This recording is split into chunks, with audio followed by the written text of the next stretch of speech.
Welcome to another episode of the Seven Figure Journey podcast. I'm David Gilliland, one of your hosts. We are privileged to have Dan Salganik. Now, Dan, I didn't ask how to say your last name. How did I do? You did great. All right, we got lucky on that. Dan is with Visual Fizz.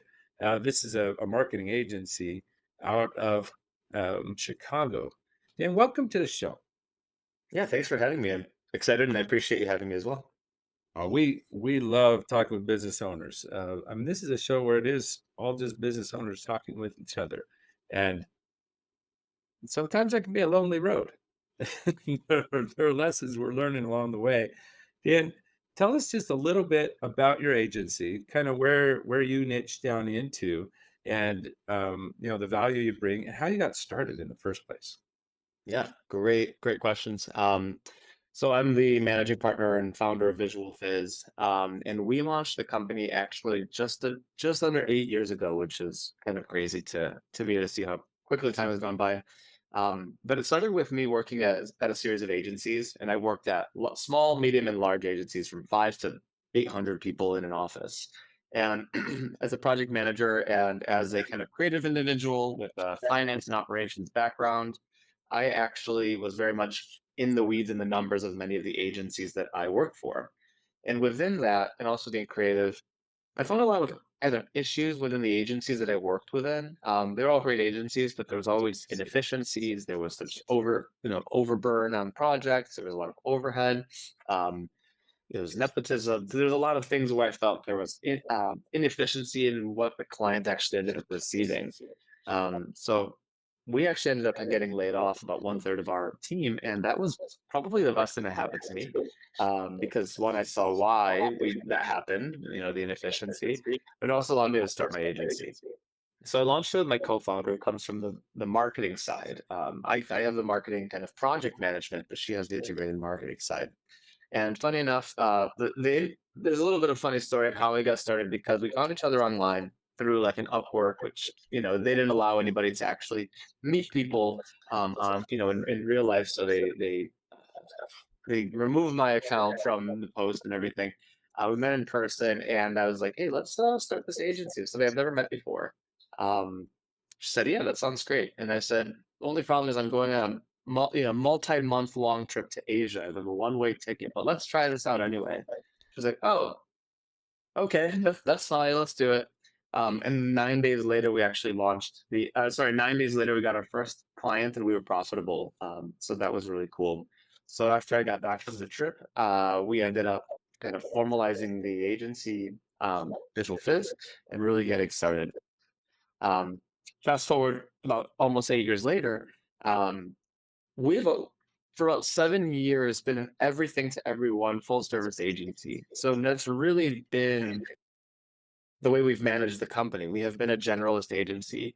And over time, we did find that we did have a niche, but we didn't broadcast it, which was in manufacturing, industrial construction, what we call builds. Um, it was only until this kind of recession period when there's a bit of tumultuousness in the economy that we realized we probably should, in order to scale to the size that we really want to be and win the clients that we actually want to win, the ones that we've had for a little while, but the ones that we want to continue growing out, we had to niche down. And so we decided that within our communication structure, the way that we're really presenting ourselves on our website, how I sell, we decided to focus on established, meaning companies that have been around for at least a few decades, B2B brands. And then we used to have 8 kind of very broad industries that we would advertise out as. Now we really have industrial manufacturing construction kind of as one, health and technology. So we went from 8 broad industries to kind of 3 narrowed down and 2 broad, which we're continuing to play with. But that's really the trajectory we want to be, is knowing our niche and being the best at it. And that normally I'll save the hey, let's ask for your insight, but I'm hoping all the listeners are grabbing this. In order to grow, you niche down. You don't go broader. And that feels like, but there's all these people walking down the street that could be buying from us. And I'm not talking to them anymore. I'm only talking to certain people. How has that helped you, Dan? It's an interesting path because I think that, the way that we've recently, this is a pretty recent shift, probably the past 4 or 5 months, that we've really started talking through it. So it might be too soon to say, but in my opinion, I think it's gone positively because the leads that we've been getting have been substantially more. They've been much closer to what we were anticipating or hoping to receive than ever before. And the challenge is this because these types of companies are now finding us because they're finding us, or is it because that we've changed our communication path since it's so new? But in my opinion, we are, the leads that we've had for the past, I'd say 60 to 90 days have been 30 to 100-year-old companies that are predominantly B2B, that need our services, that are larger, anywhere from $100 million to multi-billion-dollar companies, which is who we want to work with. So I think the answer is we have definitely found that this has helped, but I'd love to circle back in a year once we've fully gone into our niche and changed our website completely and fully invested into it. But I think we're in the right, kind of moving in the right trajectory.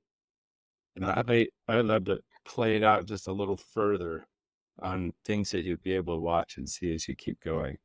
One, it's not that like a lot of times people think, yeah, yeah, everyone says niche down, niche down, niche down. But really what it is we as entrepreneurs, we know that you need to chase the value. If you can't find and create great value and see where there's a gap and then go and push and create great value, you'll never grow. You'll never make what you need to. You'll never get out of the rat race, and you'll just sort of be stuck saying yes to everybody. Um, but the value, as you niche down, you start to really understand what your customers most need and can deliver value better than any other generalist marketing company out there because you'll Mhm. and your team will be able to be hired and trained in order to deliver value to those customers really well. So they'll be experts in the space instead of good responsive generalists, which is as good as you can get. And the generalist thing is, well, will you be responsive? Will you be nice to work with? Right. but Mhm. but you won't be excellent. You'll just be good. Right? Yeah. And so the excellence comes as you begin to understand and say, what is a major win for these customers? And how is that different than for a general customer out there? And how do we get our language to where we own the thought leadership speak? We actually own it. Like we start to really get it because we've done it so many times. We've dove into it. We've become experts in the space beyond just marketing. Yeah. And Yeah, absolutely. anyway, it's a powerful play. So, we And you we bring up a good point. Oh, I'm sorry to interrupt. I was actually, you bring up a good point because you said with the people that you hire and your processes, that was one big thing that I think really was necessary in being able to go from a small agency. Well, we've worked with kind of a large, broad set of clients, anywhere from mom and pop to some of the largest companies in the world. But the thing that really allows us to scale up, like you said, one is sometimes saying no or pricing yourself out of projects because you can no longer sustain smaller, clients. But Mhm. the other one is also developing standard operating procedures and being more process focused. So the biggest, every year when we have our kind of end of year meeting, we meet with the whole team and we tell them our goals for the next year.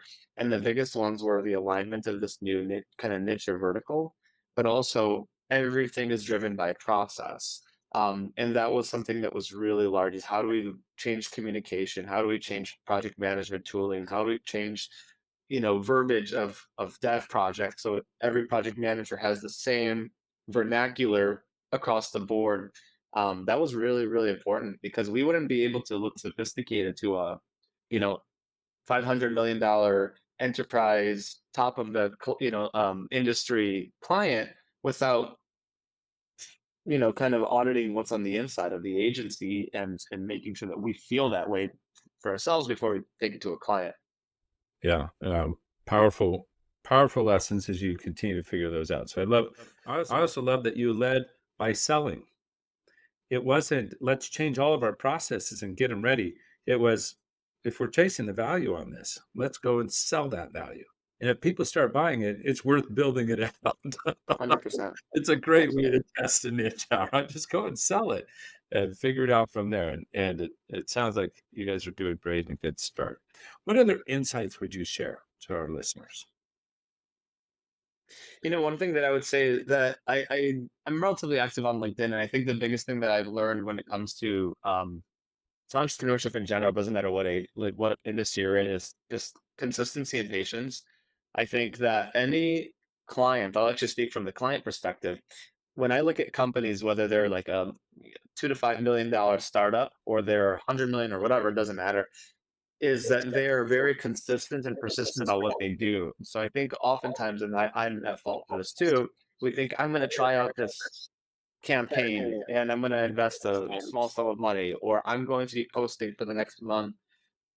Very rarely, especially in today's day and age where we're so driven by content, is anyone really successful until they really invest the months to years just to develop a little bit of their communication plan and then multi-year to be able to scale that up. So I think one of the big things that I've really found is just the overnight successes are very, very rarely overnight successes.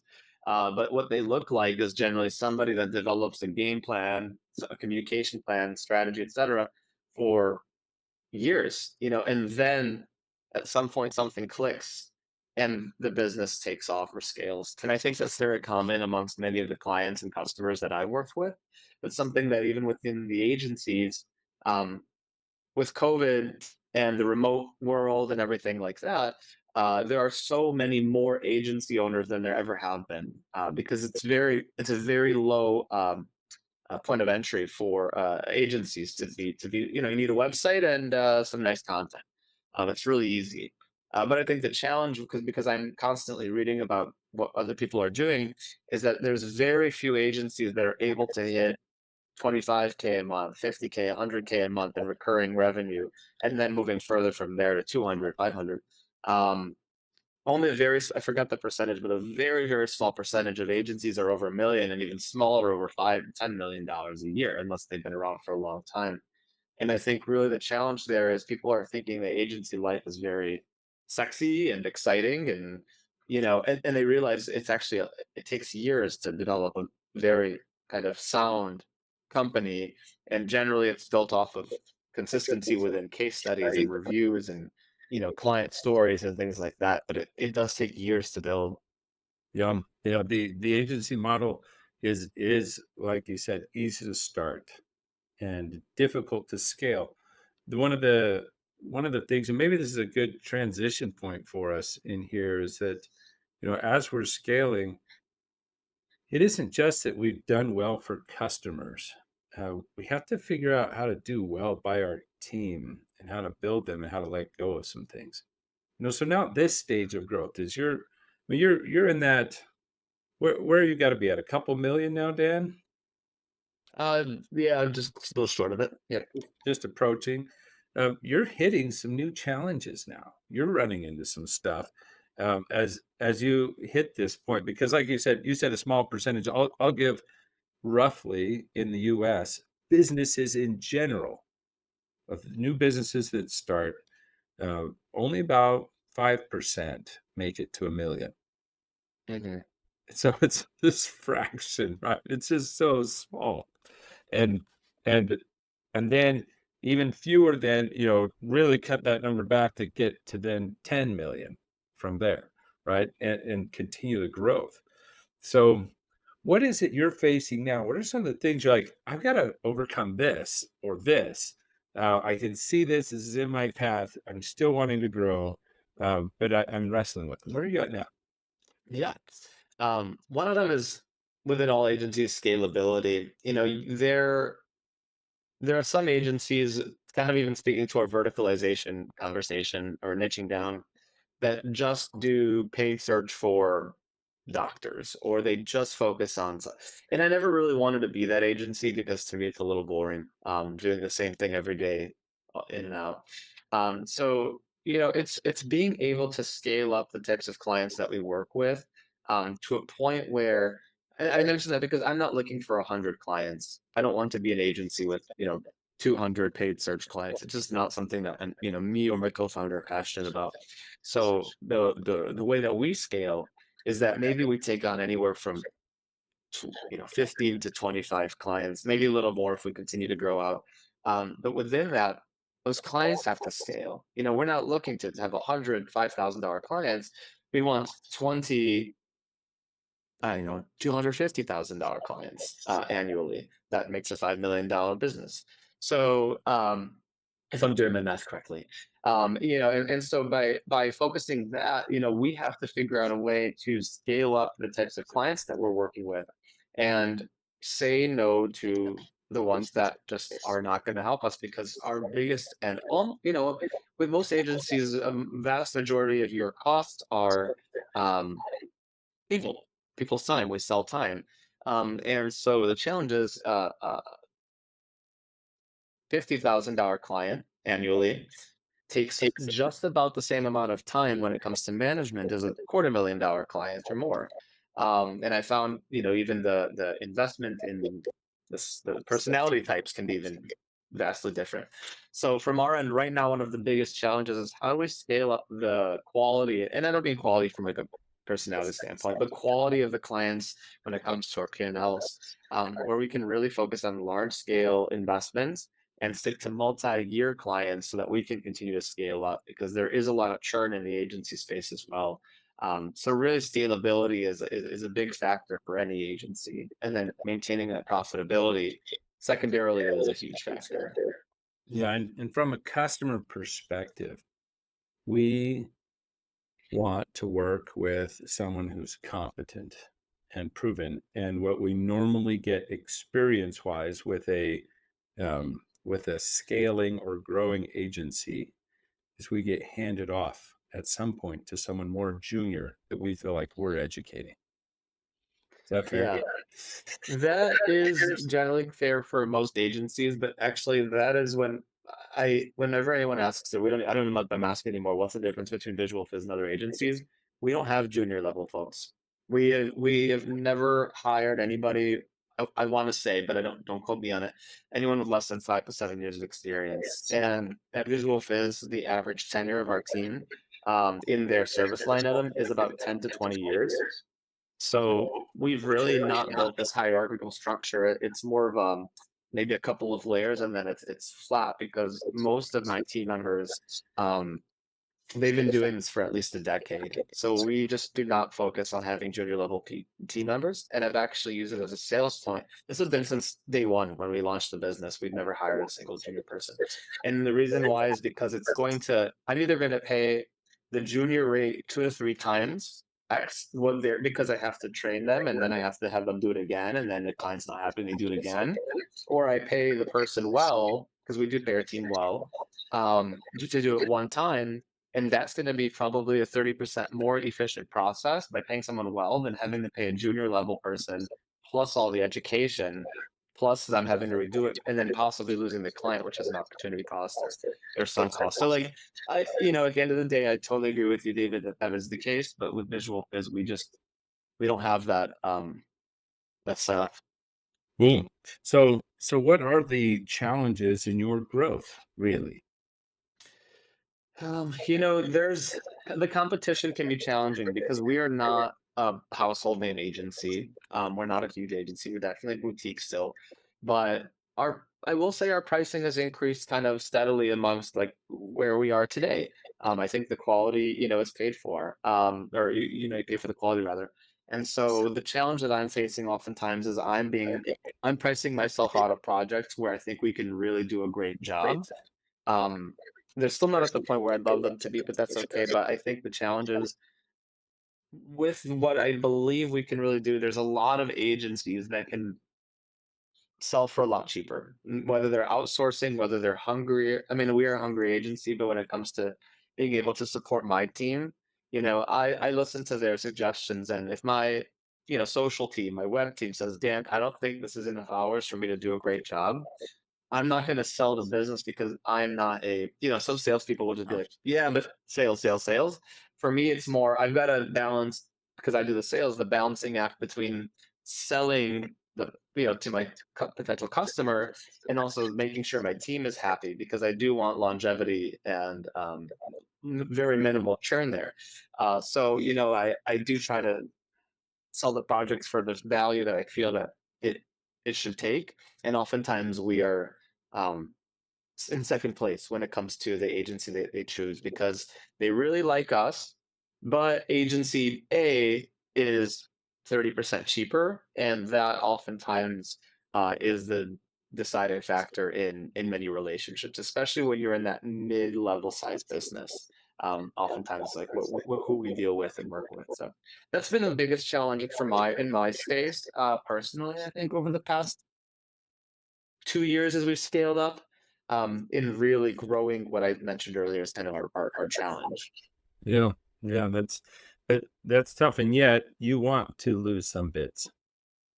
Yeah. So are you. I kind of, mm, I, I say let's just try it out, but I don't think I'm confident in the client and the project and what we're offering. Because sometimes as a business, you just don't know what's coming, what's ahead of you. So sometimes as an agency, you do have to bid for what you think you can win. Obviously, if there's red flags, then I remove ourselves from that equation pretty quickly.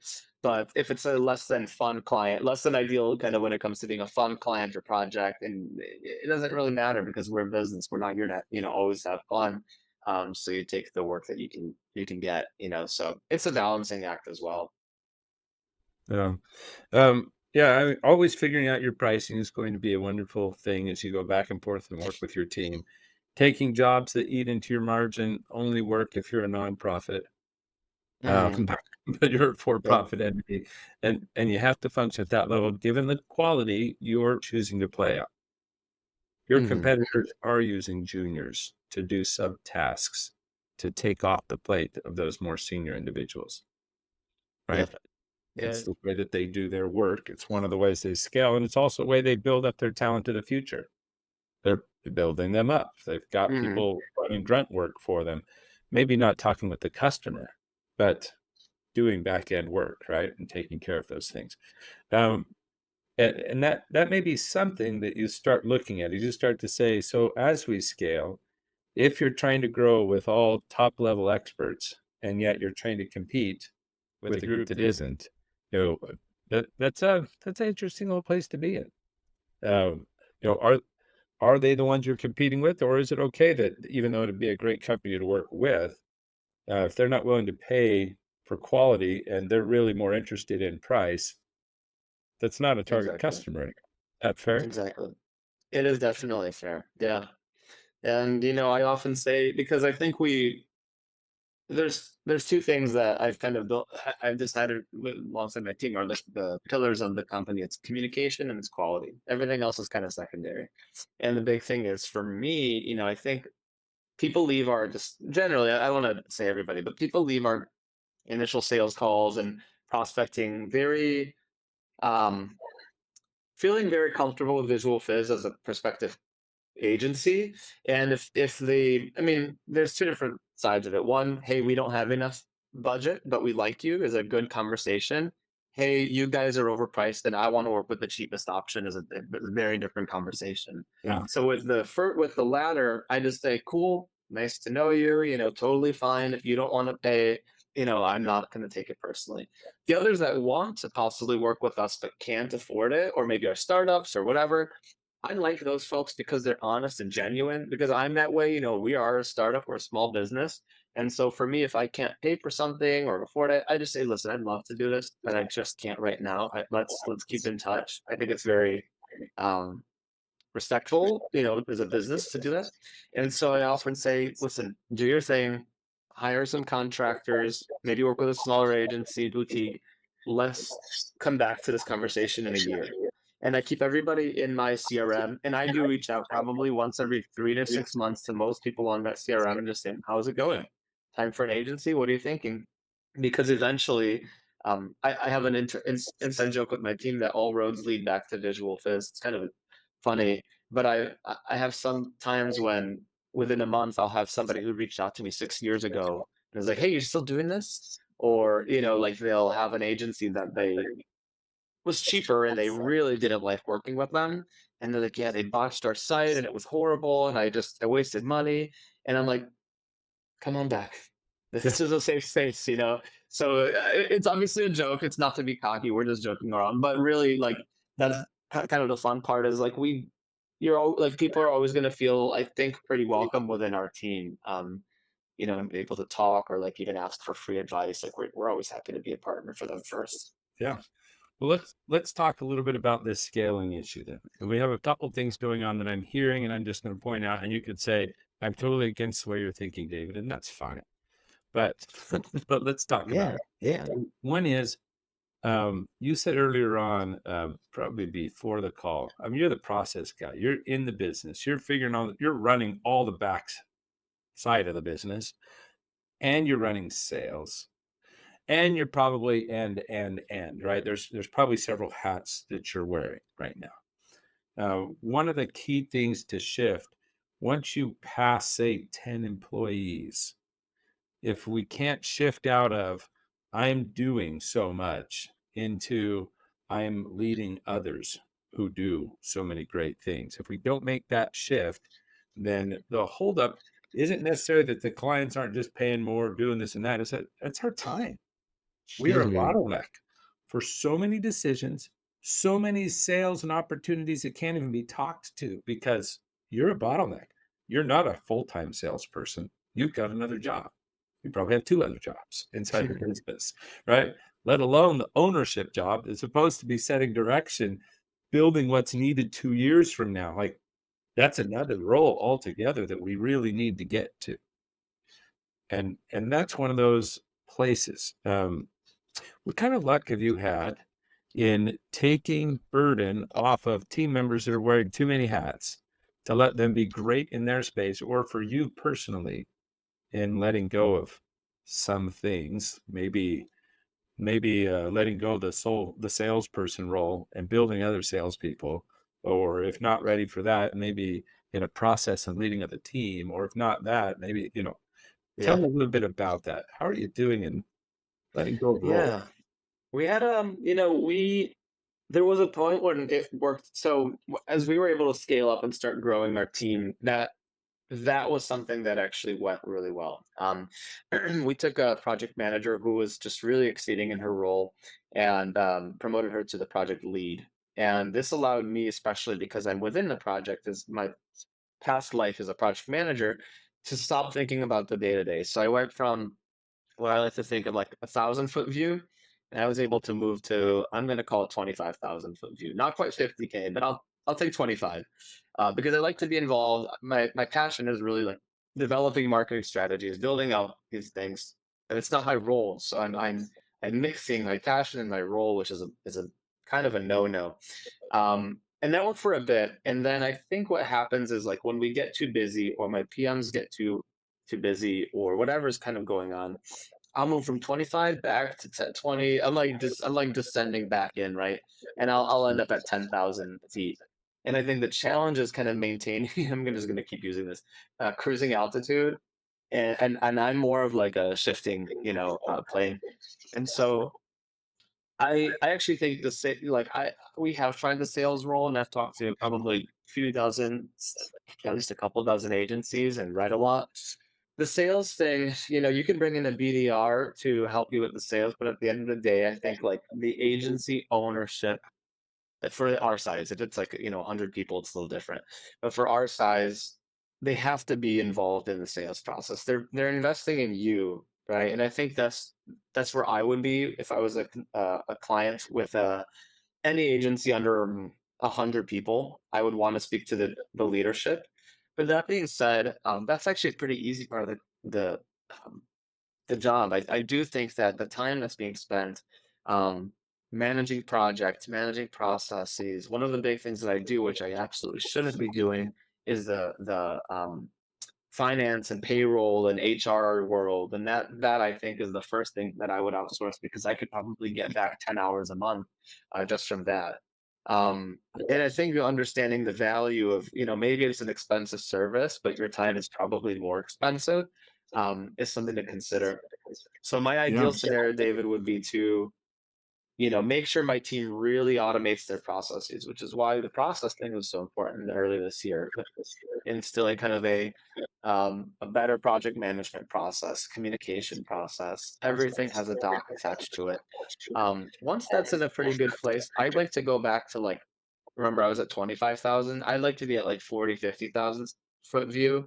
And I'd love to be involved in the early parts of a new client project because I'm bringing that client in. I need my team to feel as comfortable with the client as I do and the other way around. So I'd like to be involved there. And then I'd like to move aside for a while until the campaign is built and run, and then make sure it's run properly, and then kind of be in the background to support. One of the selling points that we've always had is that me and my co-founder are very involved in our client projects in the sense that we're on calls and emails, and we do like to be involved. I think it's been great. But it becomes a challenge when you start to scale up and you have too many clients. We still do it, and we've split our time between the two of us to be on calls. I think it's a selling point, but eventually I do feel that it has to be less of a selling point in our team, especially as we scale up the people on our team to become leads and directors and kind of build more hierarchy, for them to be the ones who are hyper involved and for us to be focused on Visual Fizz and partnerships and events and future outlook, things like that. So definitely see where you're coming from, and I agree. Now, what is the cost to your business if you don't get out of the weeds? What really is the cost? I mean, what happens if you stay in your finance and payroll world? What happens if you continue to be involved in all of the client work the way that you are today? I know you're not involved Yeah, I in think we everything, end but up in kind those of touch points, staying what stagnant. happens to your growth? What happens to your sanity? Oh, I'm Lay it sorry, I out. think it. Yeah, sorry, I think it cut off for a quick sec. But I think the big thing is that we're gonna end up staying stagnant. Right now, I'd say about Q1, Q2 was a challenging kind of economic time, I think for a lot of agencies. 2023 was actually a very bad year for most agencies. We had an okay year. We actually grew. But a lot of how we've grown over the past couple of years has been with our own clients really scaling and growing with us, which is awesome because they're like, hey, we could invest more because you did great work. To be involved enough is important in my opinion. And my team is amazing. They're awesome, but they're not trained salespeople. And I do work on that to try to help them find those opportunities and read between the lines and understand when a client may need something or maybe asking it without asking. Like if they say they're rewriting all the content on their website, it means it's time for us to say, let's incorporate SEO into your game plan. And sometimes it's challenging for the team to do this. So it's on my kind of desk to be able to train them to read between the lines. So I'd say some involvement is good. But I think to your point, David, like all of these, I don't want to call mundane tasks, but the HR, the legal, the accounting, the payroll, um, the day-to-day emails that could easily be run by the PM, that just communication driven, those things are probably hurting the opportunity to scale up and also allow me and my co-founder to really invest in the business and scaling that up. So I think there's some merit to maintaining a little bit of that and being close with the clients because they've gotten to know us and the ones that have invested time into us, they've invested more money. But I think at the same time, if we want to keep growing and scaling, we need to be more focused on that. And it's sometimes split too, the time is split too much. Yeah. What's are you trying to double or triple in size in the next 3 years? What were your general goals? Yeah, I'd like to. I mean, double and triple would be a little bit challenging. So let's say The, let's say 20% growth a year over the next few years. so historically, we've grown 60% year over year, or on average. On average, so we started was like 100, and then it's like 50. But we've grown about 60% year over year. Last year was 20%, which I was happy with because it was a challenging year. This year, TBD. We're between a flat year and a slight growth year because of everything kind of going on. We had some corporate restructures for our clients in Q4, which was challenging. But ideally, I would like to see anywhere between 30 and 40% growth continuously for the next couple of years or more, which is aggressive. It's pretty aggressive to grow that size now that like where we are. But I think it's very much doable because that can, like I said, with my ideal clients, that's 2 new clients this year that are that size, and then the next year, 4, Yeah. so it's not crazy, but it's challenging because that means that no one's leaving, and there is always churn with the agencies. Right. So, And so we do the numbers. 30 to 40% growth over 2 years is doubling your business in size in 2 years' yeah, I guess that's fair. time. So what we're talking about is you just told me that if you don't get out of some of these things and fly at the higher level, if you don't get out of the trenches more, that you will stagnate. So we're talking about just shy of $2 million in revenue, and whatever profits that come with that is the cost of not figuring out how to change at this point. Is that fair then? Yeah, I think it's pretty fair. I think it's that, but I will just to kind of play the devil's advocate a little bit because I think we do invest like versus other agencies. We don't have a designated salesperson. I don't think many do at our size. They kind of I think when you get closer to like 3 to 5 million a year, you start to. Yep, and you start pulling in a salesperson. I think the challenge is we actually invest a lot of energy in our time because I'm not working 40 hours. I'm working a lot more than that, and that's its own conversation. But I do enjoy it. I think one of the challenges is we actually do invest a ton into our brand. A lot of my time is actually spent doing that. I think it's just more this niche kind of process we're going through. I'm hoping this really helps us because our website, our case studies, the reviews, contacting clients, we do a lot of it. I'm almost just trying to wonder. There's something in between us and these larger clients, and I think, I will say this is not an excuse, but I think it may be a reason. I think there's a lot of reasons. There's two things I've kind of talked it towards when it comes to why we haven't scaled, maybe like some of our counter agencies, which some are much larger by this age, is when my co-founder and I launched this business, we were probably the youngest agency owners in our market in Chicago. I was 24 when I launched this company, so we didn't come in with a Rolodex. So those first 3 years was, I mean, it's still all organic, but those first couple of years was, I don't have these relationships. I'm not going to go from my last agency and bring in all these, senior level folks that I've known for years. Many agencies launched because a creative director decided to leave or got laid off or wanted to try something new, launched an agency and brought 4 of their clients with them. And then, that first year they're Yeah, doing you 250 started from scratch, like a lot of from nothing. us. Yeah, build it from the ground up.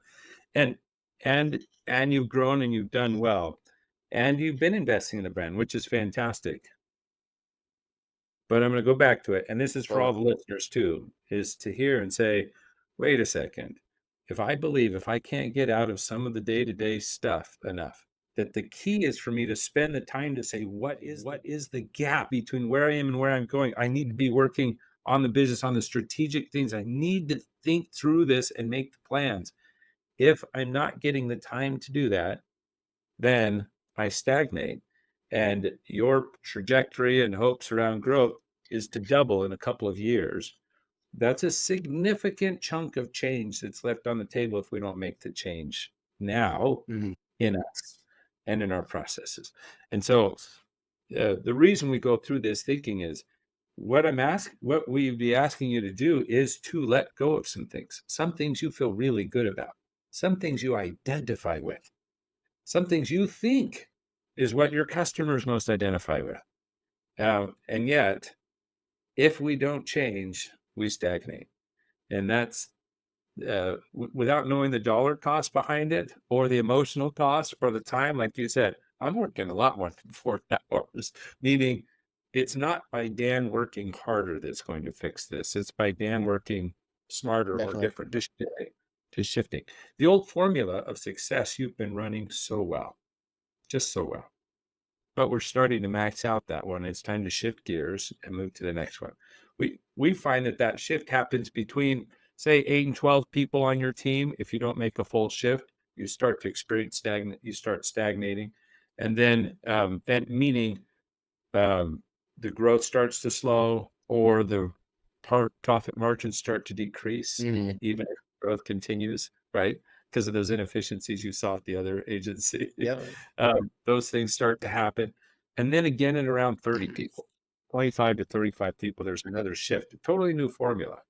That if we don't embrace that new way, the old formula just gets really burdensome, right? We're staying up later. We're working harder. We start running circles, but not making the same kind of progress we used to, and we wonder why. And we point at the market, we point at different things, but a lot of it has to do with just how we approach work and when we're ready to let go of something.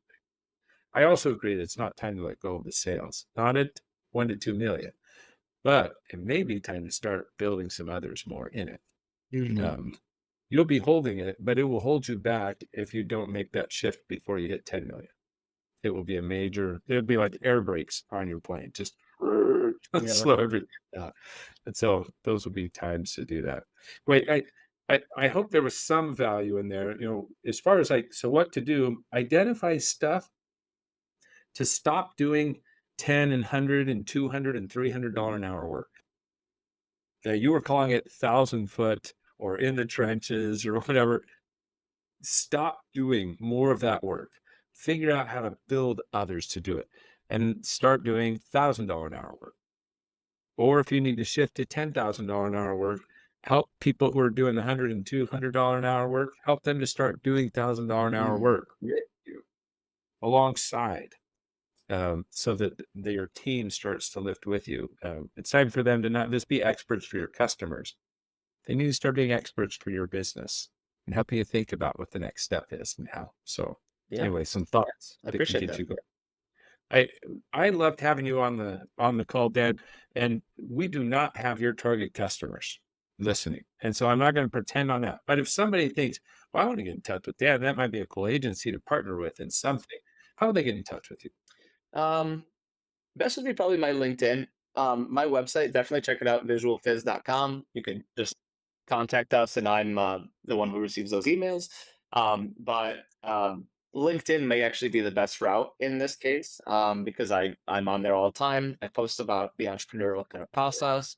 I try to put out videos when I can, but I'm pretty involved on LinkedIn, and connect with quite a few people in case anybody ever needs like assistance or wants to learn more or follow kind of our journey a little bit further. Cool. So Dan Salganik, Oh, you had it the first Salganik, time. Salganik. Salganik. Yep. I said it wrong the second time. I love me for that. All right. So Dan Salganik, find him there on LinkedIn. That wraps up today's episode of the Seven Figure Journey podcast. Dan, we're so grateful that you could join us Thanks for today having and me. share insights with us. Yeah, I appreciate it. If you enjoyed the call, if you enjoyed some of the information, like it, share it, do all the things that you need to get into other seven figure business owners to continue to expand this community. We can learn and grow together. Keep learning, keep striving, keep growing, and keep caring. Until next time.